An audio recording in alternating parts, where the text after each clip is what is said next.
and it's session 42 of Ghost of Saltmarsh. So our story began 3 months ago now, to the day, when two friends and two strangers found their fates were to be intertwined. You've stopped smuggling rings, acquired 2 ships. I think you almost acquired a third. You broke a band of beaver worshippers, helped in a war. You've made some close friends with Zendaros and Gellin, and also some enemies in Picard's sister, Arlo Clark. And now, after a long week of festival and games and rest, it's the first day of reaping. The air is warm. Reaping. Oh. It's the next month. Is it raping? No. The air is warm. The village has turned to the fields. You're in the seasons now where crops get collected and harvests are brought in. It's a season of long, hot days, and the regular folk are busy. Before mind turns to the task in hand, share with me your fondest memory of the festival. Ozzy, do you have one? Ooh. Well, I haven't done my homework, sir. let me just copy Scarrick's. When I sacrifice someone to my god, what? Well, I mean, there was a lot of drunken debauchery. The shagging was a particular highlight, working my way through the bonny boat. And I enjoyed seeing the whole Picard getting cursed by witches saga. That was that's Kurt's favourite, actually. That's not Oz's favourite. Yeah. And I suppose having a one-to-one with a god is probably up there on the top of the list. Although Ozzy is kind of like questioning it. Yeah. It was very memorable. Garrick? Yes, probably the wildest moment was the sort of, in Garrick's eyes, confirmation that this god could do magical things when he brought back Picard from being dead. Then only to be very much changed when he told me the opposite was true, and he... It was a lie. It's just a prank. And it was funny. It was Just funny. a prank, bro. Yeah, I do remember saying that, actually. It was funny. Oh, dear. Picard, would your prank be the highlight of the festival? I was torn between 2 different things. Thing one was the epic prank. Just sort of how like out of hand it got, and how sort of how emotional the team became was really quite. I didn't see it going that way, and then obviously Scarrick doing what he did. Obviously, not something I could have predicted. No. So that was awesome, and it's either that or it's Picard and Scarrick heading out to deal with Valor Clark. Yeah. And that turning into like the biggest mess ever, and just them being sort of Picard and Scarrick bumping heads a little bit, and then sort of being bound by some secrets to each other. There's just it's a really nice sort of all round kind of thing. Yeah, definitely. And Styles, Arlo Clark, perhaps your highlight of the festival? Well, the highlight for Styles was obviously getting to demonstrate his cooking skills and winning the back pie competition. Class. It's still here, like encased in magic to Nice. remind everyone Nice. what he managed to achieve. He's done some feats of acrobatics, hasn't he? I think he's proud of them. He in the stack. I think it was at the last session where we did the human stack pyramid. last session. And then humiliating Arlo Clark on the beam, which seems a very bad way to run justice in a town. Well, you get away with murder if you can walk along that stick. Seemed a bit funny, but and his complicated love life Yeah. Yeah. Nice. I think my other highlights, but yeah, definitely the pie competition. God, that feels like so long ago now, the pie competition. Also, as well, a personal highlight was the fact that you reintroduced Bruce into the timeline. That was I enjoyed that a lot. Nice connections. Yeah, it was a interesting week. A week of highs, lows, and twists and turns. However, the week is over. The festival has come to an end. Your task to rebuild Styles' ship awaits. You have the compass, the wheel, but there is more to find before you journey forth towards the stars. And so, as dawn breaks on the first day of reaping, and you decide where you ended up last night, which ended with a parade around the town, everyone following Scarrick's bagpipes, I believe. It is morning, and the day is yours. What do you wish to do? Just as a bit of flavour, I like to think that Ozzy struggled to sleep last night for two reasons. One, because he's just so high and the adrenaline's pumping from the show and the song and the festival, and then also just because it's seeing the band there on the stage with him again is replaying the events and kept him up. You wake up, if you have slept at all, groggy, then the warm day not having such a nice feeling to it, more that you wake up and you wish to be cool sensation. Having this feeling, Ellie dives down into the dock next to you, and as she comes up from the ocean, sort of spirals over your head, creating this fine mist that drips down onto you and cools you in the hot summer day. Oh, God. Where did we sleep, by the way? I don't think you decided. It ended with everyone quite merry, parading behind Scarrick. So most of the town following the bagpipes. Gone back to the penthouse. I'd imagine you would have either slept on the docks, gone back to the inn.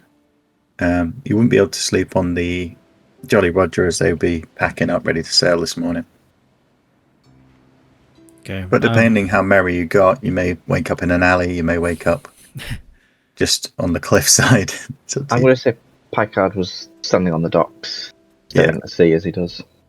So Picard, you've spent the morning watching these vessels that have slowly accumulated across the week, some arriving later, some departing earlier, especially like the vessel of Freaks. You see a hub of activity as the ships who don't belong here prepare their rations and supplies and set sail as the sun breaches over the horizon.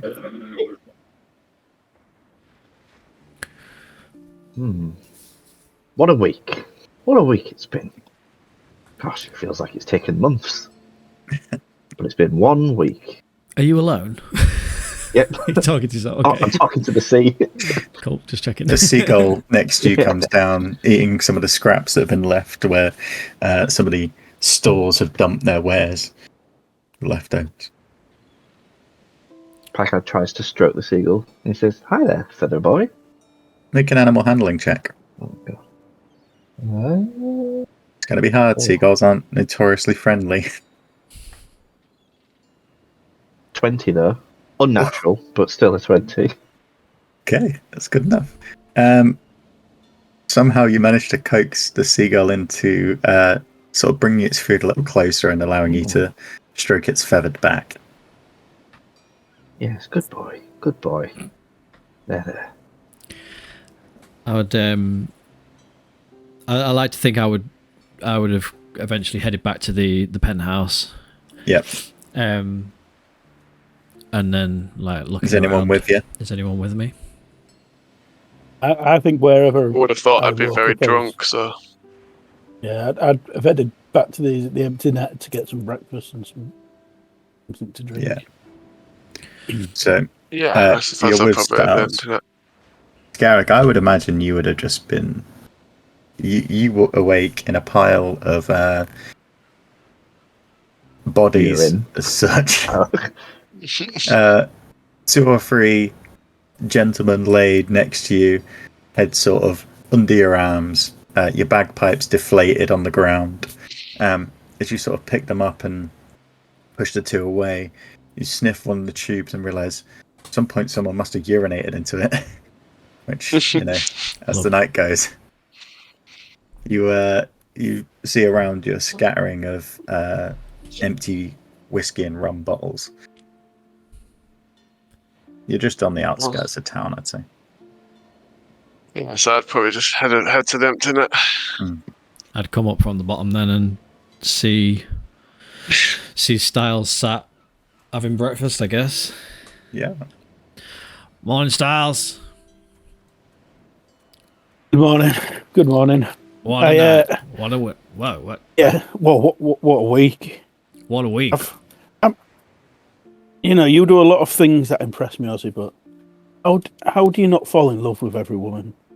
I'm going to have to watch that ship sail away today with my woman on it, and it's going to break my heart. How do you? The Bonnie boat. Yes. How do you just do it? How do you just live the life you live? Well, it takes years of practice. The problem is that you have to accept that you will fall in love with all of them. On some level, every woman and man that you spend the night with, you give a bit of your soul to each one. And once you kind of accept that you're going to fall in love with every single one, you kind of think, fuck it. The next one will come along, I'll fall in love with her too, and the cycle just repeats. Just gotta let him go, man. Let him go. And you're saying you lose a bit of yourself each set time. No. I can see that. No. No, You misunderstand. No, don't. You just don't. open up fucking to hell, where did you come from? another person. Yeah, sorry, I was just... Where did you end up last night? He's Just around... Stick of piss. Oh, sorry, I must have pissed I used prestidigitation on in you. the night. Are you alright? You sound a bit rough. That's better. We caught up with you. All the bagpipes, my throat. It's a lot of drinking as well too. So Yeah, my ears are ringing still. Bad head. Styles here is just, I think he's longing after the girls on the Bonnie boat. How do you do it, Scarrick? Oh, sorry, Nightshade. How do you do it, Scarrick? How do you deal with all of the one-night stands and girls? Well, dwarfs will live a long time, so we look at it in a grander scale, so it's not so hard to leave, because, you'll see them again in it's kind of simple. A couple of 100 years or so. Maybe not that long. Hopefully not that. That's a long time. I'm sure you'll see Nightshade sooner than 100 years. We'll see, but I don't think I can open myself up for this. I can't keep losing myself all the time. You'll be fine. There's plenty more prostitutes on boats in the sea. Prostitutes on boats in the sea. That's the saying, isn't it? At that Tarok, the what my dad always used to say. Cook from here brings across a large board filled with fresh cooked bacon, a loaf of bread, some fresh eggs that have been fried, some scrambled, and some sort of sautéed potatoes. Brings across a large board, place it in the centre. Here you go, gentlemen. Enjoy. Thank you kindly. Did you see Picard around while you were out there, Scarrick? No, I don't think I did. As he does, he's like, you smell piss. I use prestidigitation again. At this point, Picard's like, he's making his way to the tavern, so he'll turn up probably about now. Oh, there he is. And he walks in and he says, gentlemen, I knew I'd find you here. Where you been? Hang on. Does anyone else smell piss? Fuck, my magic isn't working. Prestidigitation again. Oh, it's so strong. Ooh. It's like it's been aged, like in the sun. Oh. What was your question, Ozzy? Mr. Where Ozzy? you been? You good night? You know, Sleep well? yeah. Ha! You're a funny one. I am. Yes, it's a lovely night by the water. Reflecting on our time here. It's going to be a shame to leave the place. I've grown quite accustomed to it. Yes, that's true. I mean, all the townsfolk think you're the Messiah. Yes. Oh, we're not leaving quite like that yet. We've got more to do. Well, I thought we were going to the... I'll look around shiftily. The Astral Sea.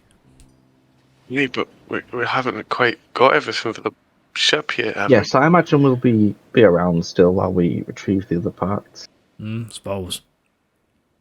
What do we need now, Styles? Where we at? We need a helm. It's called a Spelljammer helm. That's how the Spelljammer helm. The vessel works. We need to recover. Best way to describe it. The goods. The goods we need to deliver. That's. Is that drugs? It's the way you say it sounds like it's drugs. What do you mean deliver? Are we on just the a job? box, you know. I just need to. It holds something very, very valuable. That's a rare commodity. And what is it? In the Astral Sea. If only I could tell you. You can. In fact, And I give you a direct order to. The vessel itself, we need to. When we get all the parts, I'll show you the finest one of the finest vessels you've ever seen, Playcat. Oh, I don't know about that, but we'll see. We'll see.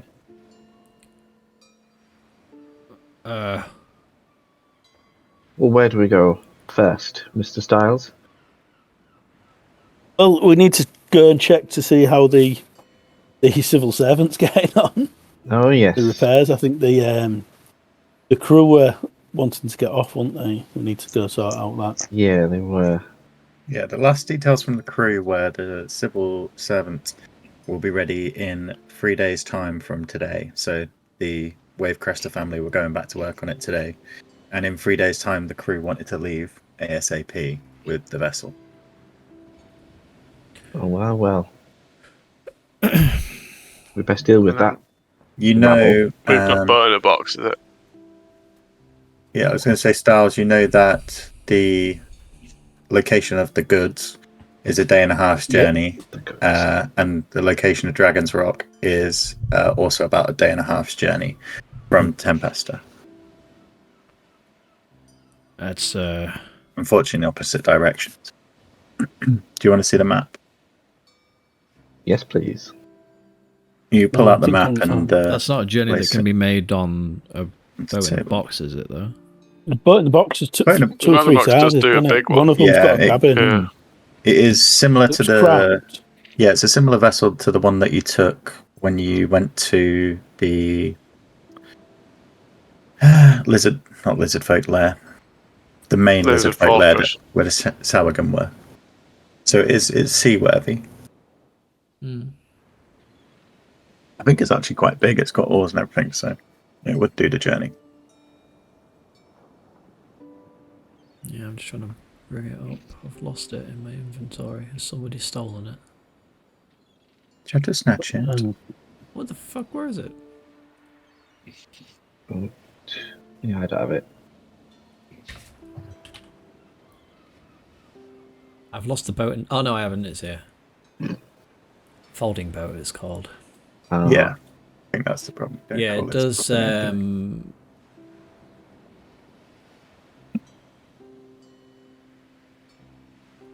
Yeah, it can be a ship 24 foot long. It's pretty big. 8 feet wide, 6 feet deep.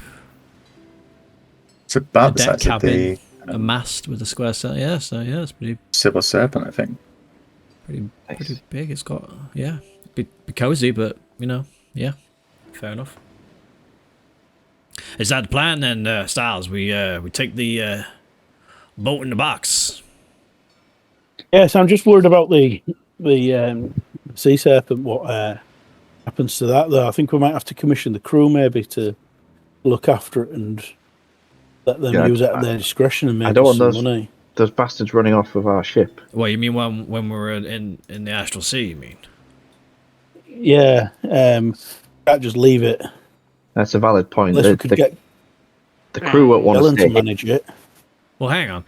I mean, enlighten me, because I don't really understand all this stuff. So, if we go to the astral sea, in this vessel of yours, do we come out of the astral sea in the same place, or do we come out wherever we want? Do we, like, travel somewhere? Do we have to come back here? No, we can come back wherever. So we could, if that's the case, then so we could just like send the crew back to Saltmarsh with the boat and then meeting back there.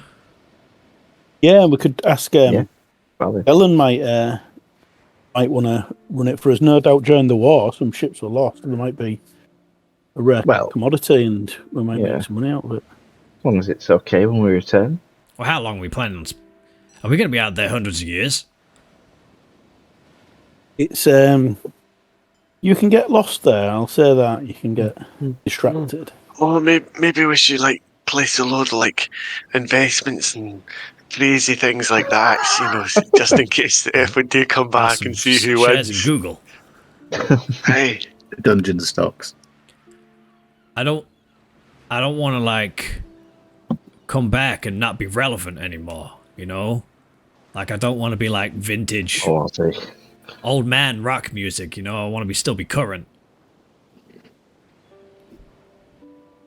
Yeah, but it's like that oldie timey band. Yeah, the shit. They've just released some new music. I've read in the papers. The Daily Dungeon. Just put dungeon and it'll be fine. Nobody reads the fucking papers. See? Oh my god. Maybe you'll find a new sound in the astral sea, Ozzy, and you can introduce that. That sounds awfully like the Mad Boosh. I'm well up for it. You'll be surprised how far your music has actually travelled, does it? There you go. You mentioned, didn't you? You permeates time and space. Yeah, didn't you say something about? I mean, that's how you discovered me, right? Was it? I can't remember. From a thing called a jukebox. A jukebox. Yeah. Man, this sounds. We got me all excited again. All right, I'm in. How big is the box to fit a juke in it? Well, I guess we'll see. I'm not 100% sure. French juke. Hence writing down rapidly. Could have been juice. Juice box. Juice box. Oh, they're not very big. Okay,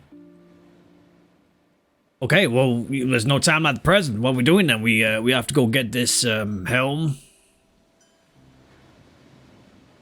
Or do you want to sort out the crew first?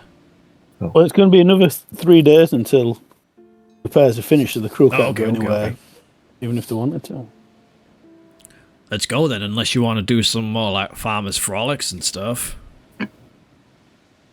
No, it's okay. I think the sort the cows out from last time. We could just stay in the pub all day and get pissed. No, we've done plenty of that this week. Okay. Let's get to it, shall we? Scary, you look green. I'm not doing too great after all. Too much smoking, too much piping, and too much drinking. Aye, classic festival. Yeah, so it's hidden on a small island in a cave. I think its name was Dragon Rock. Dragon Rock. Dragon Rock? Or is there a D in Dragon Rock? Dragon Rock or Raggle Rock, maybe? Okay, so we need to get supplies to fight a dragon then. This is one I'm thinking. Oh, no, there's not. No, don't say it. Don't you no, there's going to be a dragon. Don't worry, Styles. When I was there last time, it was fine. I don't know why you were cockney now, but yeah, it was fine last time I was there. Now, what's this? Lava? Fucking hell. Yeah, it's strange. I strange, think but no. I think we need to be a bit more prepared.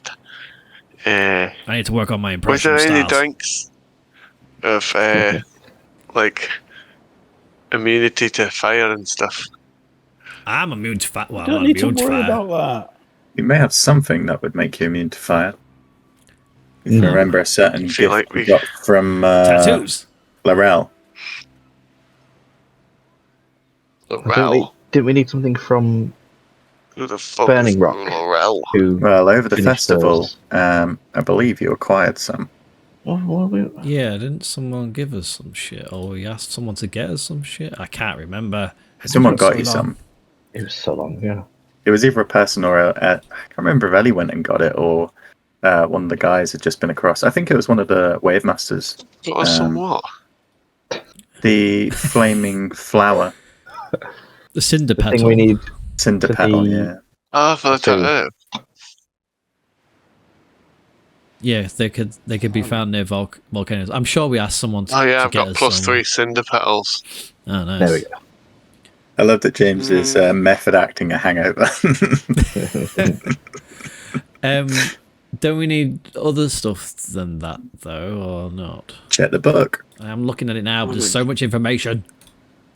That's stuff's like standard knowledge that you can get. I think Styles got like a cold chicken. And he's like, "You're overreacting. There's nothing. It's just a kid. It's a legend. It's a legend." What? Who's ever seen a dragon except for that dragon we saw? What do you mean it's a Your legend? pet dragon. What's the legend? Like 2 dragons is more than most people have ever seen or heard of. Yeah. No, the legend is that it's called Dragon Rock for a reason, isn't it? It didn't look like a dragon. You know these myths and legends. It'll be fun. Paul, can I just believe inquire it. about the tattoos? Just remind me where we're at with it, in the sense that Fucking fatfish. someone has to do it for us, right? We got the No, ingredients. so we need to set Or them did you he were teach us to do gifted. it? Yeah, you were gifted the needles, and he showed you how to do it when he did it the one on Styles. For the ink, I'm just having a quick look. So the special ingredient for the fire one is the cinder petal. These ingredients mix with carrier fluid, which is made from purified water, vodka, and root starch. And then you just make the ink and then use the magical needles to inject it into the skin. I mean, that sounds like, what kind of check's that going to be to do that to? Because I'm quite good at performing. I'm quite good at sleight of hand. My dexterity is quite high, although I imagine Stars' I'd say dexterity is quite high. with the way that we'll play it here is if you have the ingredients, then you can, and you have the amount of time, then you can perform it because you have the needles and you've seen how to do it. And it's not something where really the effect will be. You can't sort of null the effect. You can't say if less fire resistance. It comes with a set effect. Okay. So yeah, I'd say the most experienced person in the group should do it. Whoever you think that may be. I mean, I'm covered in Most experienced tattoos. on doing tattoos. Yeah, the most steadiest of hand. Possibly not Scarrick. Well, I mean, I've never actually done a tattoo, but I've had plenty of tattoos, and I'm already fire resistant, so I don't actually need one. So I don't mind doing it to you all if you want. Give it a go. Right. Seems like a I good don't idea. mind going first.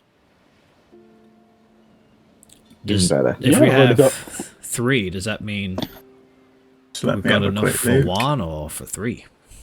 I'll just have a look and determine how much you can do with it.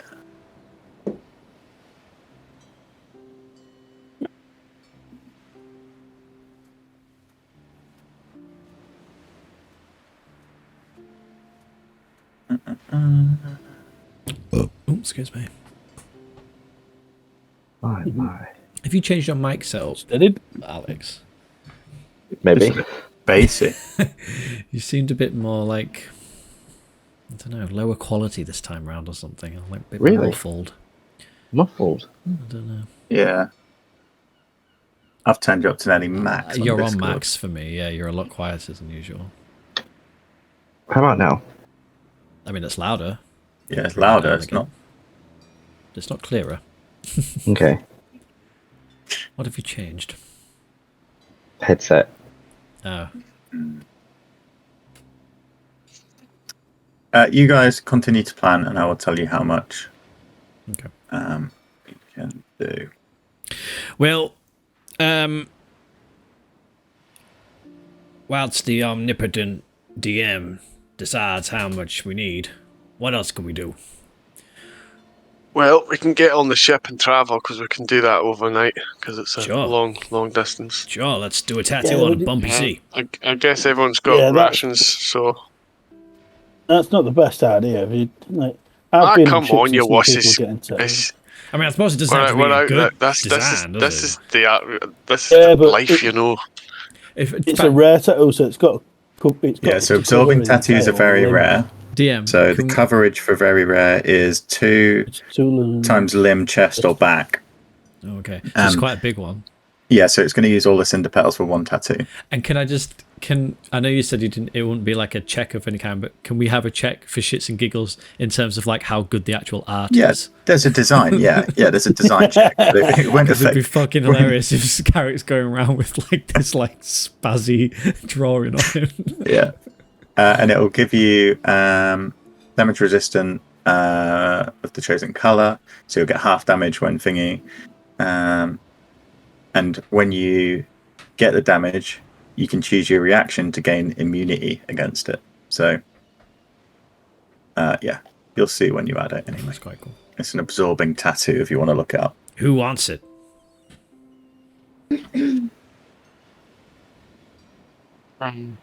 Picard, are you sure you don't? Scarrick, you can go first. You sure? I'll take it tonight then. Yeah. We'll do it on the boat. What are you thinking? Absolutely You thinking like chest, back, your arms, legs? I'll go for a hammer on my chest. Hammer on the chest. Nice and simple. Okay. Do you want like googly eyes on the hammer? Don't you play with it? Okay. Yeah. I'm trusting you, Ozzy. Going. I'm good at drawing hammers. Okay. So it's decided. So with that in mind, are you trying to find a crew before you go to let them know where you're going, or are you heading to anywhere else or picking up any other supplies? I mean, you have a lot of supplies on your ship. I'm following stars. Where do you wish to go? I think would walk. I think we'd let them know that we're done with them once the ship's fixed. Yeah, in case we're not here. Ozzy, can you contact what's his features? Ellen. Yeah, and see if he'll look after the ship for us if he's got need for it. Yeah. Sure. How long do you think we're gonna? Okay. How long do you think we're gonna be? You don't know. And as I say, you can get carried away. I think the tattoo should look something like that. Look, it's got a little face in it. Nice. I went with a claw hammer. Rick and Morty hammer. Yeah. Yeah. Well, we've got to go there. We've got to find my friend, do the deal. I kind of owe him one. This is the whole point. But with the Mistermen, we might get carried away. Oh yeah, that's likely. Was only meant to be here for a short period of time. We've ended up spending a festival for a week. That seems like 3 months. So it's one of them, isn't it? So I say we put a little bit of gold in the boat, send it back, tell Galen to put it to use and set some trading up with it. And if we've away a long time, we've got some money. Okay. I'm not. Is stocks and shares a thing in Dungeons and Dragons? No, just enough money, to go trade. There's land. Go trade. Go land. All right, Galen. I'll pull out the sending stone. Yeah. Galen, hope you're well. We've got a bit of work to complete here out at sea, and we're sending back our ship with the crew, the Civil Serpent. Would you be so kind to like look after it for us? And you know, if you need to like rent it out for any sort of stuff, like feel free. We're gonna send it back with a little bit of gold. And Skyrig has suggested, because we might be, well, we don't know how long we're gonna be. So we're like, we owe you one. But like maybe use the gold to like do some trading, some investing, you know, in case we're gone a really long time. Is that all 20 words? Fine. That was perfect, Ozzy. Well done. So you wait a minute or so before the reply comes back. Ozzy, good to hear your voice. How does one come down from the vigor of war, the excitement it gives one? That's one for you, Scott. I've been burning through women like there's no tomorrow. Nothing seems to quench the thirst anymore. Huh. But it's even hard to focus. It's even hard to focus my mind. Your ship, yes, of course, I'll look after it. Send it back with the crew, and I'll put it in my fleet, and I'll see if I can turn you a profit. You said trade. I always thought you were against the slave trade, but if that is what you must, then I will look into it. I don't know much about it, but I could ask around. It'll take a few days to come back anyway. It gives me time to do business. I do hope you return soon. I miss you all and your vigorous company. What's that? No, send her away. Get me a fresh one. Damn it. Farewell, Ozzy. Speak soon. What did he say, Mr. Ozzy? Oh, he misunderstood a little bit. I'm going to have to get in touch first thing in the morning. Well, but write a note on the ship with clear instructions what it's to be used for. Yeah, I'll just message him tomorrow. Okay. But yeah, it's fine. He'll watch over the ship and put it to good use. Might even turn a bit of profit. And he misses us all. He says hello to everyone, and he also asked, how do you come down from all of the excitement of war? Thought you might have an answer to that, Scarrick. He's just been shagging. That would be my answer. I know It does seem like an legitimate thing. I find sinking yourself into a hobby or a craft. Is that why you got into forging? I think shagging it's is always his been hobby. part of the family, but I got back into getting more of an artisan thing, so got to find something passionate about. He broke up a little bit there, Scarrick, but I think I got the gist of it. We got the message. Did you do a digital roll, Scarrick? No. No. Yeah, well, I'll be sure to pass on your advice when I call him in the morning. So, you spend the rest of the morning.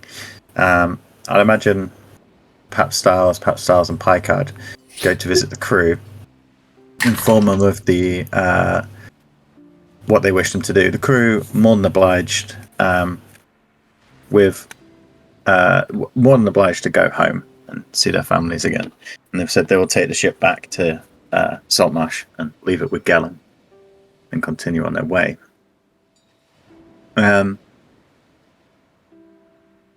Yeah, you gather anything you need from your supplies on your ship if you need ropes or anything as such. And then you pop the floating boat, the boat in the box, in the harbour. We go gadget boat. I'm quite serious about pumping money in, so rather than just carrying it around for no reason, so I'll leave $4,000. 4,000 gold. Yeah.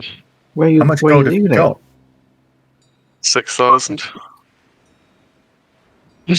Everything's going to get really expensive now. I never track people's money, eh? Okay, so you're gonna leave. Okay. Let me just make a quick note. And 4,000 was stolen in the night. That's the reaping. Sent boat. Is anyone else going in on this action? Or? Nope. No. Absolutely not. I want all my money. Is the bonny boat there? The bonny boat left yet? Not quite. The sails are being raised. The last things are being loaded back on. Supplies being loaded back on. You have time if you wish to go. I would like just to go say farewell tonight, sure. Please. Yeah.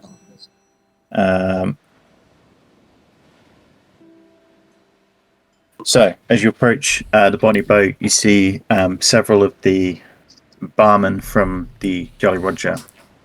They're tending to the ropes and the tackles and all the stuff you need to do before a ship sets sail. One of them sees you as you come up. Sorry, mate, it's all shut down now. It's all closed. I just wanted to settle my tab with Nightshade if I could, please. I haven't had a chance. I need to just speak to her for 5 minutes. It'll only take 5 minutes. All right, no problem. He sort of ushers you to the gangplank and shows you aboard. You head down to a chamber and you presume you knock. Yeah, I knock. I knocked on my desk, but it didn't come through. Do I knock? Who is it? It's Styles. Dear. Styles. Oh. And you hear a second, the door opens. You see in the room a lot of the stuff's been packed down. Sort of the dark sheep walls that laid across the large, made to look like stone plinth in the centre have been folded away into storage boxes that have been brought into the room. It seems the room's been packed down for travel, so things don't come aloft during voyages. I'm afraid we're leaving today. Yes, no, I understand. I just wanted to give her this, and I give her a bag of 200 gold pieces. She sort of feels the weight of the bag. Styles, no, this is too much. You've paid me already. No, this is a gift, and if you ever wanted to get out of this life, and when you get back to the mainland, if you go to a place called Saltmarsh and a lady called Murda, I think her name was, and I set up a business making this wonderful food called a kebab. Before I left there, I commissioned her to set up a little stall.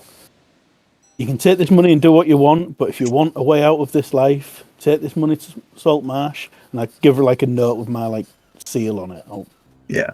Sorry, and speak to Murda, and you can speak on my time, and you can invest the money into that business and make a better life for yourself if you want to.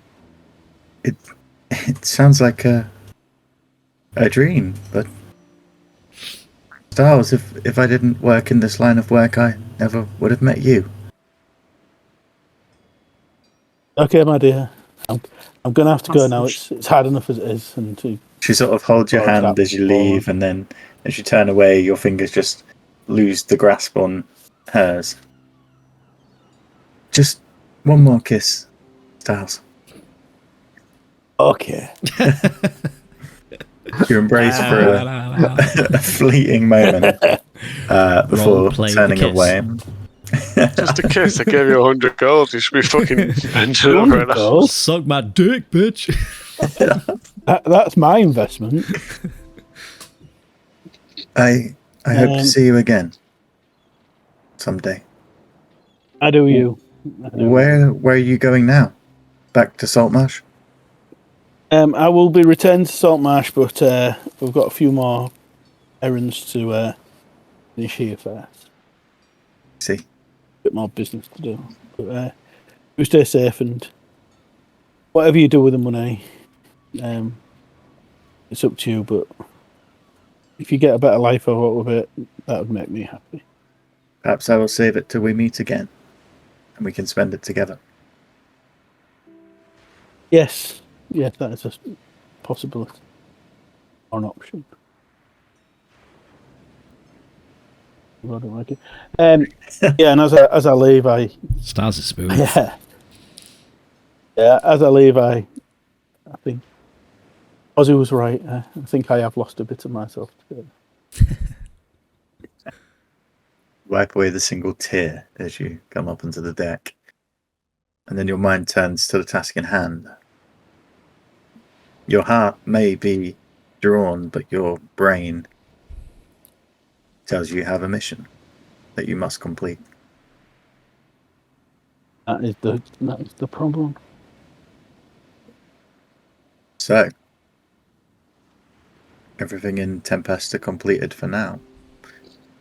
You board your boat, your small but seaworthy vessel, and steering past the vessels that leave the harbour now, you come out onto the open sea, heading north to Dragon's Rock. I would like someone to make me a intelligence check, just to determine sort of the weather, anything you may need to plan for the voyage. Sounds like a job for a captain. I'll do it. In fact, yeah, The real two captain. people. Someone intelligence check for navigation, and someone intelligence check for sort of environment and possible issues. I shall do environment. Okay. I'll do the navigation. I need rolling. 1 sec. Let me just shut down my. I rolled a nat 1. Nat 1. Okay. Good start. Seagull shut in my eyes. Oh, that damn seagull for earlier. You twiddling the feather you plucked from your seagull friend earlier. Your brain, I mean, at this point in your new life, most of your sort of seafaring knowledge has seeped back into your veins from being on the water. However, today you think, bah, what's knowledge when superstition is there? You raise the feather and drop it over into the ocean, looking at your compass to see which way it falls. It floats down softly on the breeze, flying back up for a second, and then landing on the waves to the east. Ah, you think. I see. All true statements. Captain Styles? Let me just do it, D. He has no intelligence. We have no intelligence.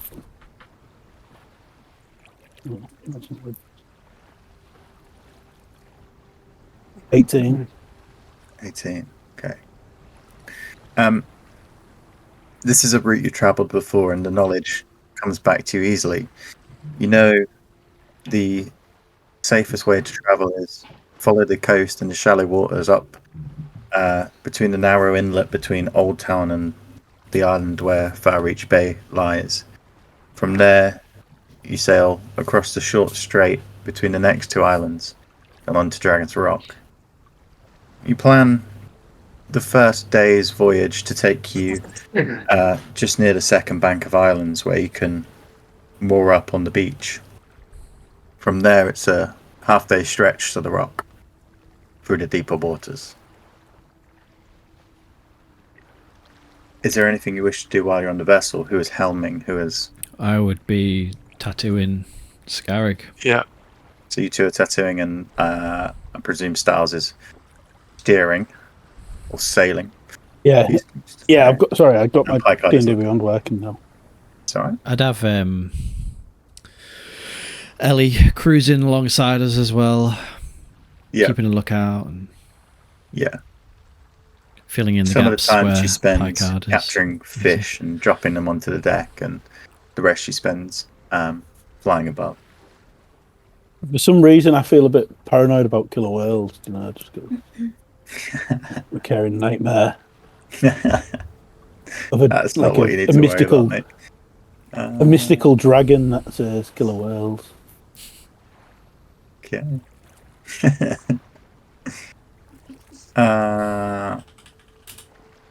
Okay. So you're tattooing, you're sailing. That is fine. That is fine. Where are you choosing to do the tattoo? I think you said it. You want it on your chest, right? On my chest, and I've got an idea for him. So I'd get my warhammer and lay it on my chest, and then break up some charcoal and get him to blow it, like to outline across the That's gonna make thing, it and easier. basically just tell him to like tattoo where the black is, and do like a sort of blackout tattoo with the outline of my warhammer, with a little bit of the fire like in the smoke, I guess, because is it a little bit red with the cinder?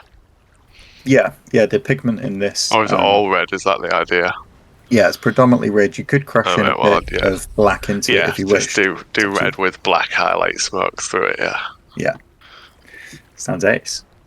Ozzy, care to make a? And I will also bless him, if that helps. I think it's just going to be straight dex, isn't it? Really? Yeah, it's up to you. Yeah, straight dex. Let me bless him anyway, because we're going to sleep. So just in case that helps, it gives him a D4 to add to. What can I do to myself as well? Let me just help. Rolled attack rolls or saving throws. Yeah, blessed won't do anything, I don't think. You sit, Ozzy, with the needles in your hand, sort of, as Scarrick has taken his armor off and exposed his chest, and you're remembering a small tattoo just near the left armpit on your body, which at one point was supposed to look like a beautiful lady, and now just looks like a wench, and through poor execution, and the nerves sort of set in a little bit. I'll take a picture. It's nat 20, isn't it? There's no need to ask. We could just say every roll is nat 20 for you.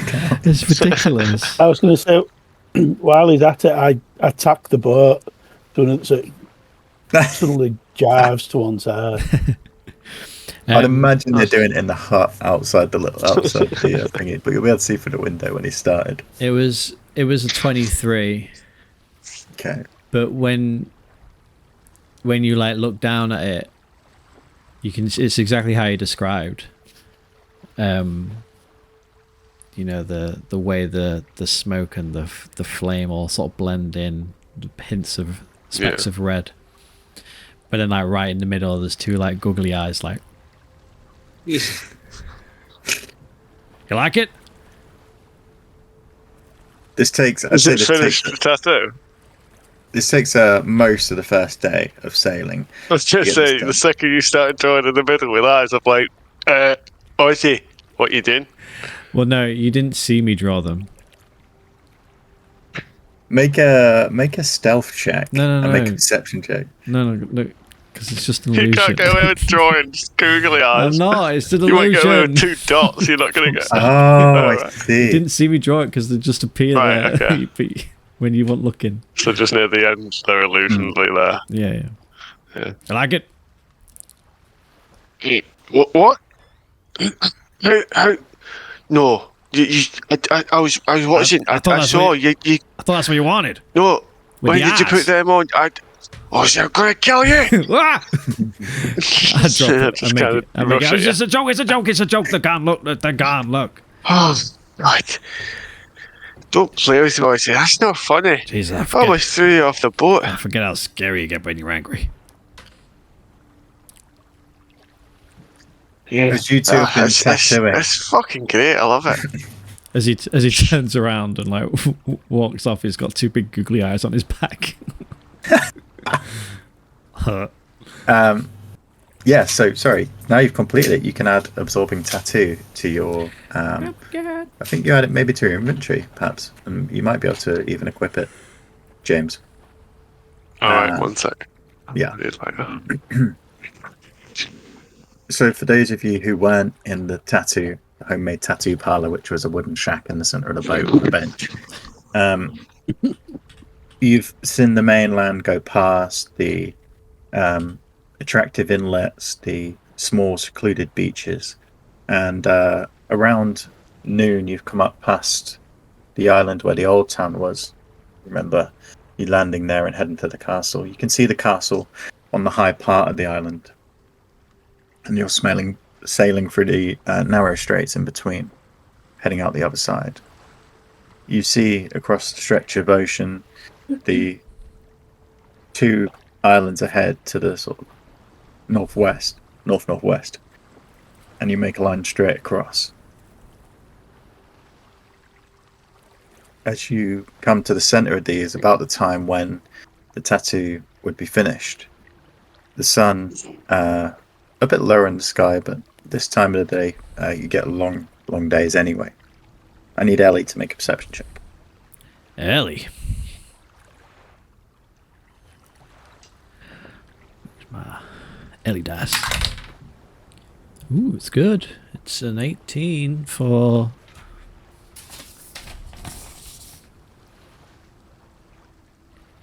$21. Okay, 21. Nice. She actually has advantage. Yeah.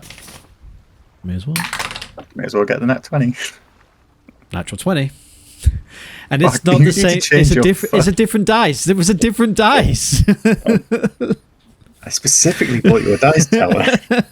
You wouldn't get that 20 all the time. You've made it better. 23. Yeah. I purposely chose a different dice to give you a chance. Different dice. Just all the sides are 20. All right. Well, this is what she sees. Everything. She's the future, the past, and the present in one. She's flying above the boat, and we decided she can't communicate in words. It's more just strong feelings and emotions. But you cannot. I think you cannot see through her eyes, can't you? Yeah, I think so. So you are in the process of running from Scarrick when all of a sudden you get this anxiety cross over you. The humour of the prank is worn off, and you just feel anxious and worried. With that, your eyes flick, and all of a sudden you're above the boat. You realise from doing this quite a lot that you're through Ellie's eyes. I can't. You can't? No, but I can sense. You can sense when what the she two sees. are bonded. I can sense what she senses as long as we're within a mile of each other. Yeah. So you don't see, but what you feel is a massive urge of danger and the urge to climb. Something's wrong. Styles. Yes, what's wrong? Something's wrong. Ellie, there's some danger. We gotta climb. We gotta get higher. It's a boat, Mr. Ozzy. It doesn't climb. What? There's a mast in the centre. If anybody else wishes to get up into the corner. I think I'll be looking. I'll start. Make a perception check. I'll start going up the crow's nest and to have a look, see what I can see. Okay. Make a perception check with advantage from the top, Ozzy.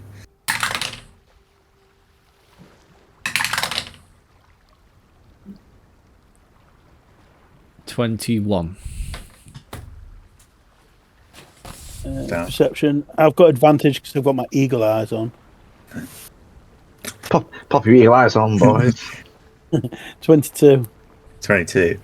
From your vantage at the ship's wheel, Bowles, you see nothing except an expanse of ocean. Yeah, carry on. It can communicate to me what it sees and hears. Okay. So it is more than just a feeling. Like it can kind of communicate. You get the gist. Yeah. Well, you sense danger from underneath then. But Styles, you look around, you see nothing. You can see to the horizon on all points. You can see the island. You're not that far away from land in this sort of stretch, and you see no boats, nothing on the water. There's something beneath us. Ozzy, as you climb to the top and get to the crow's nest to get a better look at what Ellie's seeing, now you're above. You can see down into the water, and looking down, you notice a large black shape.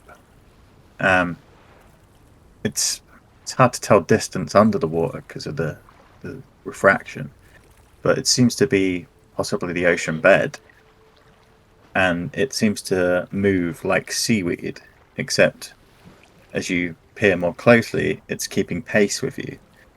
The expanse of the shape seems to spread for around 25 feet, circular around the boat.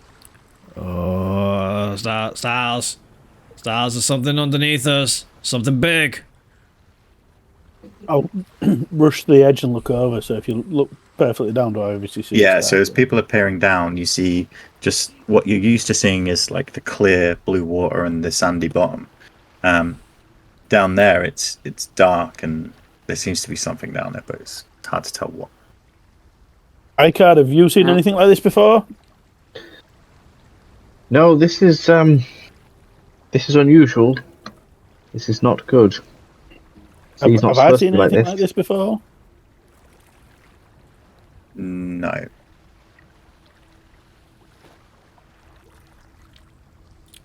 Does it look like it's getting bigger, like it's going to hit us, or is it just following us? No, it looks like it's just following it at this point. It seems stationary. It doesn't seem to be growing or shrinking as if it's ascending or descending.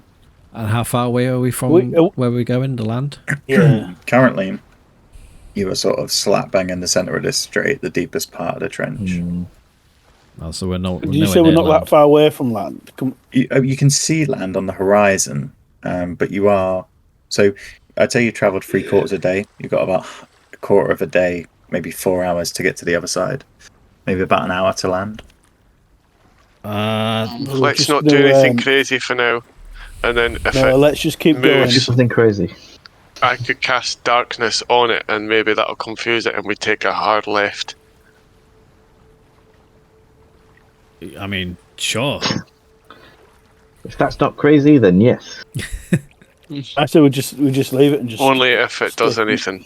Okay, let's be calm sudden moves and be normal. Calm and normal. Ellie circles above, keeping an eye on it, ensuring that it doesn't change rapidly, and she can see and communicates to you that the shape is moving with you, almost like an outline as the ship sails. Currently, you're just sailing straight for the destination. Maybe it's like a big whale. Just wants to swim with us. Yeah, quite possibly. How fast are we moving?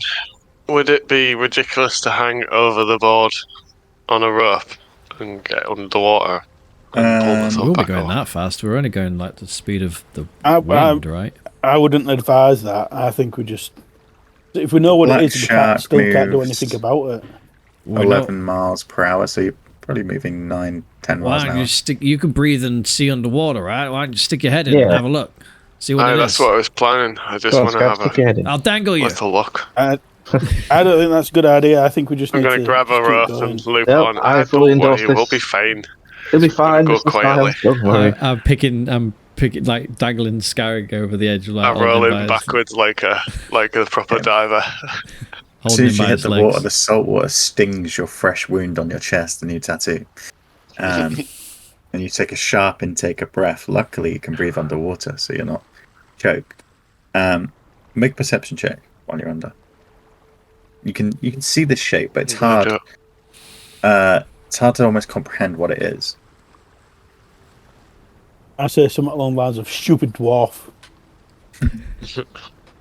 No, they're the line. No, they are exactly the line. I say stupid dwarf or something like that.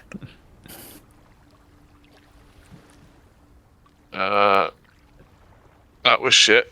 A 6. 6. The pain in your chest sort of dims your vision almost to the point where you can see this mass. You know exactly what it is. It's just a large... In your mind, what you can only describe as the seabed is moving along with you. A 25-foot circle of the seabed. I'll pull you up. To be moving along. What is it? What do you see? Pull him back on board. Get him on board. It just looks like land. It's just a mass. I don't know. It's weird. Seaweed and rocks are the things that spring to mind. Like a bundle of rock and seaweed, and Well, could it be just like a floating island? Well, it's not hurting us at the minute, so we'll just keep going, I guess. Aye. All right. Worst comes to worst, we fuck it up. I don't know how we fuck up land. Fuck it up. We'll try. I got shit. You sail on. Your Steady as she goes. Your wit's with you. After around half an hour of sort of hurrying over the edge, and then I imagine some of you almost get bored of the adrenaline sort of seeps out your body as nothing really changes. And then Ellie notices that the shape seems to slow and the boat gains. I think we're losing it. After around 15 minutes. Come. I wonder if that has anything to do with before when we went to one of the other islands. I can't remember which one. Something, I think it was Old Town. Something like smashed the underside of the boat, didn't it? Yeah. What's that thing? I mean, it didn't seem... Certainly makes me uneasy. Has the depth changed here? Yeah, you are now... I'd say you've probably been travelling for about an hour, and you are getting closer to this sort of narrow strait between the two islands. The seabed is shallowed out. What are you thinking? That it's too big for the shallow I'd water? say it's just more of a deep water thing. Aye. I hope it's not another Kraken. I think it's the same thing that was... No? Oh. I think it'd have attacked if it was a Kraken. Yeah, it doesn't look like anything you've seen so far. I forgot you got attacked by a Kraken and the ship got ripped in half. Those are the days. Good times. PF. Post-festival. Pre-festival. It's a separate campaign. Yeah. Everything is mush behind that. So, you sail between the two islands there. The forests and the hills on these, for all you know, uninhabited islands, rise on either side, and this strait is not too narrow at all. It's easy to navigate through. The depth is enough. And as you come to the other side, the sun begins to get low in the sky. You see tropical birds flying above and beginning to circle in the sky, ready to roost for the evening. Tell you what, this is a rather pretty side to the continent. Yeah, I say we put ashore for the night. There ain't much room on this little boat for us. So maybe we should camp on the beach. Yeah. That's a terrible idea. Where is it exactly we're heading? Like how far inland? It's to the north, to Dragon's Rock. It's a cave. We're not there though, Paul. We're at this group. No, so yeah, at the moment you've just come here. The rock itself is quite large on the map, but in reality, when you visited last time, it's a relatively small outcrop of rock and more an area of like dragon's teeth ejecting from the water.